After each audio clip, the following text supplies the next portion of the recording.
The Emerald Tablets of Thoth the Atlantean.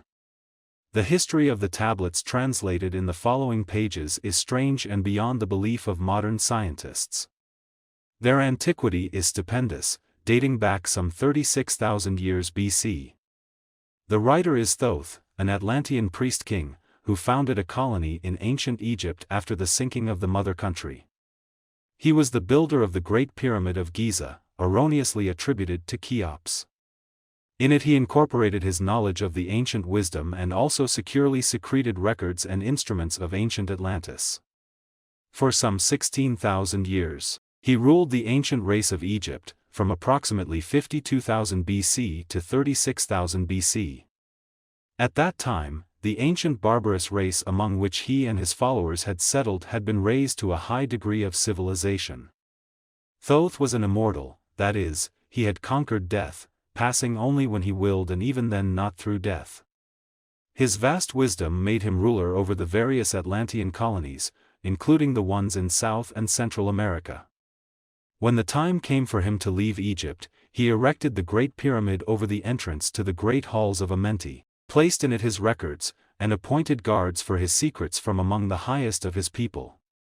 In later times, the descendants of these guards became the Pyramid Priests, which Thoth was deified as the god of wisdom, the recorder, by those in the age of darkness which followed his passing. In legend, the halls of Amenti became the underworld, the halls of the gods. First Tablet of Thoth the Atlantean. I, Thoth, the Atlantean, master of mysteries, keeper of records, mighty king, magician, living from generation to generation, being about to pass into the halls of Amenti, set down for the guidance of those that are to come after, these records of the mighty wisdom of great Atlantis. In the great city of Caor on the island of Undul, in a time far past, I began this incarnation. Not as the little men of the present age did the mighty ones of Atlantis live and die, but rather from aeon to aeon did they renew their life in the halls of Amenti where the river of life flows eternally onward. 100 times 10 have I descended the dark way that led into light, and as many times have I ascended from the darkness into the light, my strength and power renewed. Now for a time I descend, and the men of Chem is ancient Egypt, shall know me no more. But in a time yet unborn will I rise again, mighty and potent, requiring an accounting of those left behind me. Then beware, O men of Chem, if ye have falsely betrayed my teaching, for I shall cast ye down from your high estate into the darkness of the caves from whence ye came. Betray not my secrets to the men of the north or the men of the south, lest my curse fall upon ye. Remember and heed my words, for surely will I return again and require of thee that which ye guard. I, even from beyond time and from beyond death will I return, rewarding or punishing as ye have requited your truest. Great were my people in the ancient days, great beyond the conception of the little people now around me, knowing the wisdom of old, seeking far within the heart of infinity knowledge that belonged to earth's youth. Wise were we with the wisdom of the children of light who dwelt among us. Strong were we with the power drawn from the eternal fire. And of all these, greatest among the children of men was my father, Thothme, keeper of the great temple, link between the children of light who dwelt within the temple and the races of men who inhabited the 10 islands. Mouthpiece, after the 3, of the dweller of Unal, speaking to the kings with the voice that must be obeyed. Grew I there from a child into manhood, being taught by my father the elder mysteries, until in time there grew within the fire of wisdom, until it burst into a consuming flame. Not desired I but the attainment of wisdom. Until on a great day the command came from the dweller of the temple that I be brought before him. Few there were among the children of men who had looked upon that mighty face and lived, for not as the sons of men are the children of light when they are not incarnate in a physical body. Chosen was I from the sons of men, taught by the dweller so that his purposes might be fulfilled, purposes yet unborn in the womb of time. Long ages I dwelt in the temple, learning ever and yet ever more wisdom, until I, too, approached the light emitted from the great fire. Taught me he, the path to Amenti, the underworld where the great king sits upon his throne of might. Deep I bowed in homage before the lords of life and the lords of death, receiving as my gift the key of life. Free was I of the halls of Amenti, bound not be death to the circle of life. Far to the stars I journeyed until space and time became as naught. Then having drunk deep of the cup of wisdom, I looked into the hearts of men and there found I greater mysteries and was glad. For only in the search for truth could my soul be stilled and the flame within be quenched.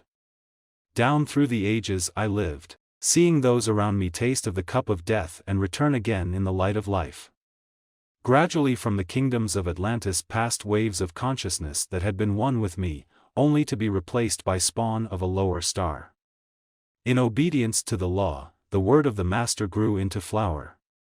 Downward into the darkness turned the thoughts of the Atlanteans, until at last in this wrath arose from his Agwanti, the dweller, speaking the word, calling the power. Deep in earth's heart, the sons of Amenti heard, and hearing, directing the changing of the flower of fire, that burns eternally, changing and shifting, using the logos, until that great fire changed its direction. Over the world then broke the great waters, drowning and sinking, changing earth's balance until only the temple of light was left standing on the great mountain on Undul, still rising out of the water. Some there were who were living, saved from the rush of the fountains. Called to me then the Master, saying, Gather ye together my people. Take them by the arts ye have learned of far across the waters, until ye reach the land of the hairy barbarians, dwelling in caves of the desert. Follow there the plan that yet know of. Gathered I then my people and entered the great ship of the Master. Upward we rose into the morning. Dark beneath us lay the temple. Suddenly over it rose the waters. Vanished from earth, until the time appointed, was the great temple. Fast we fled toward the sun of the morning, until beneath us lay the land of the children of Chem. Raging, they came with cudgels and spears, lifted in anger seeking to slay and utterly destroy the sons of Atlantis. Then raised I my staff and directed a ray of vibration, striking them still in their tracks as fragments of stone of the mountain. Then spoke I to them in words calm and peaceful, telling them of the might of Atlantis, saying we were children of the sun and its messengers. Cowed I them by my display of magic science, until at my feet they groveled, when I released them. Long dwelt we in the land of Chem, long and yet long again. Until obeying the commands of the Master, who while sleeping yet lives eternally, I sent from me the sons of Atlantis, sent them in many directions, that from the womb of time wisdom might rise again in her children. Long time dwelt I in the land of Chem, doing great works by the wisdom within me. Upward grew into the light of knowledge the children of Chem, watered by the rains of my wisdom. Blasted I then a path to Amenti so that I might retain my powers, living from age to age a son of Atlantis, keeping the wisdom, preserving the records. Great few the sons of Chem, conquering the people around them, growing slowly upwards in soul force. Now for a time I go from among them into the dark halls of Amenti, deep in the halls of the earth, before the lords of the powers, face to face once again with the dweller. Raised I high over the entrance, a doorway, a gateway leading down to Amenti. Few there would be with courage to dare it, few pass the portal to dark Amenti. Raised over the passage, I, a mighty pyramid, using the power that overcomes earth force, gravity. Deep and yet deeper place I a force house or chamber, from it carved I a circular passage reaching almost to the great summit. There in the apex, set I the crystal, sending the ray into the time-space, drawing the force from out of the ether, concentrating upon the gateway to Amenti. Other chambers I built and left vacant to all seeming, yet hidden within them are the keys to Amenti.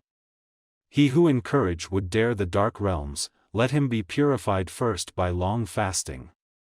Lie in the sarcophagus of stone in my chamber. Then reveal I to him the great mysteries. Soon shall he follow to where I shall meet him, even in the darkness of earth shall I meet him, I, Thoth, Lord of wisdom, meet him and hold him and dwell with him always. Builded I the great pyramid, patterned after the pyramid of earth force, burning eternally so that it, too, might remain through the ages. In it, I builded my knowledge of magic science. So that I might be here when again I return from Amenti, while I sleep in the halls of Amenti, my soul roaming free will incarnate, dwell among men in this form or another. Hermes, thrice born.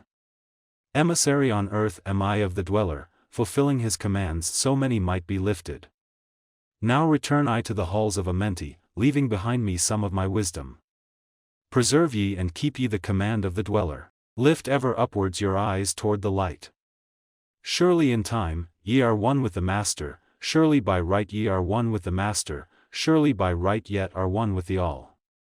Now, I depart from ye. Know my commandments, keep them and be them, and I will be with you, helping and guiding you into the light. Now before me opens the portal. Go I down in the darkness of night.